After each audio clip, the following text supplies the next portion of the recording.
কে? বাঙালি বাঙালি। 69-এর slogan আরেকটু আগালো, তোমার আমার ঠিকানা পদ্মা মেঘনা যমুনা। 11 দফার স্লোগান, রক্ত সূর্য উঠেছে বীর বাঙালি জেগেছে। এই স্লোগান আসছে, স্লোগানে স্লোগানে মুখরিত সারা বাংলা। সেই স্লোগানের উপরে ইলেকশন হলো, 70-এর নির্বাচন। আমি দেখলাম আপনারা এখানে ফেস্টুন করে রেখেছেন সেই 70-এর নির্বাচন, যদিও বাস্তবতার কারণে নামটা লেখা হয় না, যুবকরা ছাত্ররা লিখবেন। ইতিহাস আমাদের সত্যই বলা দরকার। 70-এর নির্বাচনে কিন্তু শেখ মুজিবুর রহমানের নেতৃত্বে আওয়ামী লীগ নৌকা মার্কায় পাশ করছিল, সারা পাকিস্তানে মেজরিটি ছিল, এটাই সত্য। কিন্তু এহিয়া খান ক্ষমতা দেয় না। এহিয়া খান ক্ষমতা দেয় নাই বলে সেই দিন যুদ্ধ হয়েছিল। আর আমি যোদ্ধা হয়েছিলাম সেই দিন না, আমি নিজে যোদ্ধা হয়েছিলাম 1969 সনের 14ই নভেম্বর। আমাদের একজন নেতা ছিলেন, মুরব্বীরা জানবেন এখানে, তার নাম সিরাজুল আলম খান, যিনি মারা যাওয়ার পরে অকৃতজ্ঞ আওয়ামী লীগ সরকার একটা শোক প্রস্তাবও নেয় না। আমি সেই সিরাজুল আলম খানের শিষ্য ছিলাম। আজকে বলতে আমার কোনো দ্বিধা নাই, তিনি চলে গেছেন, যদিও পরবর্তী সময় ওনার রাজনীতির জাসদ আমি করিনি। আমি ছাত্র রাজনীতিতে স্বাধীনতার আগে ওনার শিষ্য ছিলাম। আমি শাহজাহান সিরাজ নামে একজন ছাত্রনেতা ছিল, জাতীয় চার নেতার একজন, নূরে আলম সিদ্দিকী, শাহজাহান সিরাজ, আসম আব্দুর রব, আব্দুল কুদ্দুস মাকন। এখানে শিক্ষকরা বসে আছেন, আমি ভুল কথা বললে ছাত্র হিসাবে আমাকে শিখিয়ে দিতেন। সেই জাতীয় ছাত্রনেতা শাহজাহান সিরাজের আমি রুমমেট ছিলাম। ওইখানে আমি অনামিকার রক্ত কেটে, ইকবাল হলে গেলে দেখবেন, জহুরুল হলে গেলে দেখবেন, তার দক্ষিণ দিকে একটা পুকুর আছে, উত্তরের ঘাটটা হল সানে বান্ধানো ঘাট।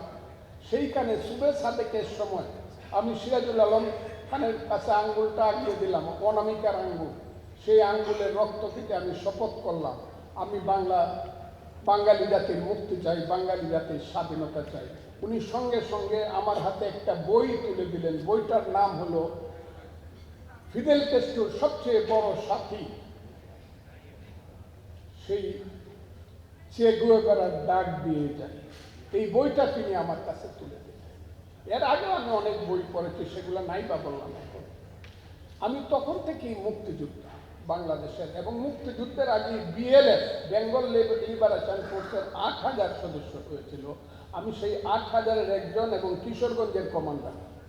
মুক্তিযুদ্ধে যে বিএলএফ হয়েছিল, মুজিব বাহিনী যাকে পরে বলা হতো, এটার নাম হলো বিএলএফ হয়েছিল। আমার কিশোরগঞ্জে 13টা তখন 12টা উপজেলা ছিল, প্রত্যেক উপজেলায় 100 করে মুক্তিযোদ্ধা বিএলএফ এর ট্রেনিং দিয়েছিল। কোথায়? আমি নিজেও দিয়েছিলাম, সেটা হলো দেরাদুন। এখান থেকে প্রায় 2,500 কিলোমিটার দূরে, দেরাদুন থেকে আরো 300 কিলোমিটার দূরে, তার নাম হলো ট্রেনিং সেন্টার টান্ডুয়া। সারা পৃথিবীর বড় বড় জেনারেলরা, আইয়ুব খান, ইহিয়া খান থেকে ধরে মানিক শ পর্যন্ত সবাই টান্ডুয়াতে ট্রেনিং দিয়েছে।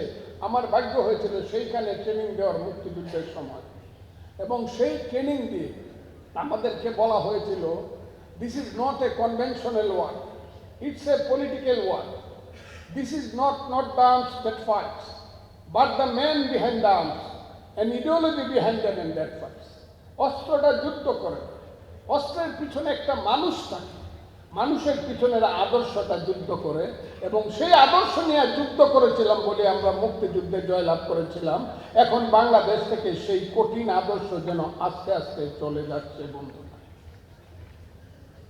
আমাদেরকে বলা হয়েছিল যুদ্ধটা এত কঠিন, don't forget, it's a war. If you don't kill your enemy, enemy will kill you.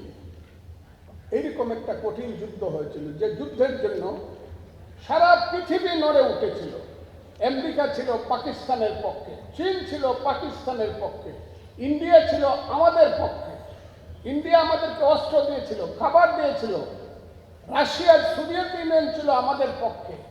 যখন বঙ্গোপসাগরে, আমার সন্তানেরা, তোমরা জানো কিনা জানি না, যুদ্ধের সময় 11 তারিখে বঙ্গোপসাগরে যখন 7ম নৌবহর আসি করছে, তখন রাশিয়া 3টা ভেটো দিয়েছিল, জাতিসংঘে দিয়ে বলেছিল, যদি পারমাণবিক যুদ্ধ তোমরা শুরু করো তাহলে আমাদেরকে যুদ্ধ শুরু করা ছাড়া বিকল্প নাই। 7ম নৌবহর থেমে গেল, আমরা স্বাধীন হয়ে গেলাম, যুদ্ধের মধ্য দিয়ে বিজয় অর্জন করলাম 16ই ডিসেম্বর 1971 সালে। সেই যে যুদ্ধ, কত রক্ত ঝরেছে, অনেকে বলে কত মানুষের রক্ত ঝরেছে, কত লাখ, কে গণেছে? দ্বিতীয় মহাযুদ্ধে যে বলা হয়, আমি আপনাদের সামনে, শিক্ষিত মানুষদের সামনে কথাটা বলি, দ্বিতীয় মহাযুদ্ধে যে বলা হয় 3 কোটি মানুষ জীবন দিয়েছে, এটা কে গণেছে? এটা একটা প্রতীকী ছিল। আমাদের দেশে দীর্ঘদিন বলা হয়েছে 30 লাখ লোক মরেছে, কে গণেছে? এটা একটা প্রতীকী সংখ্যা। আমি জানি অন্তত 3 লাখ শিশু এবং নারী মারা গিয়েছে শুধু বর্ডারে। যে 1 কোটি মানুষ গিয়েছিল সেইখানে শরণার্থী হতে, এখানে 3 থেকে 4 লাখ শিশু এবং নারী এবং মানুষ মারা গেছে। দেশের ভিতরে কত মারা গেছে আমি সঠিক করে বলতে পারবো না, কিন্তু আমরা সব সময় বলছি 30 লাখ মারা গেছে, কেউ বলে লাখ লাখ মারা গেছে। যাই হোক, ওই যে যুদ্ধ, যে যুদ্ধের জন্য বিশ্বযুদ্ধের রিস্ক নিয়েছিল ইন্দিরা গান্ধী, সেই বিশ্বযুদ্ধের রিস্কের মধ্য দিয়ে আমার দেশ স্বাধীন হয়েছিল। আমার সোনার বাংলাপুরে ছাড়কার হয়েছিল, মায়ের বুক খালি হয়েছিল। বছরের পর বছর একজন হতভাগিনী মা দরজায় দাঁড়িয়ে থাকতো, হয়তো বা আমার সেই সন্তান ফিরে আসবে, কিন্তু উনি জানতেন না তার সন্তান গুলি খেয়ে শহীদ হয়েছে বর্ডারে এবং চিৎকার করে মারা গেছে। আমি ফজলুর রহমানকে বলে গেছে, মামা আমার মাকে দেখো, মার তো আর কোনো সন্তান রইল না, সেই মা পাগল হয়ে মারা গেছে, কিন্তু সন্তান আসে নাই, বর্ডারে তাকে কবর দিয়ে এসেছে।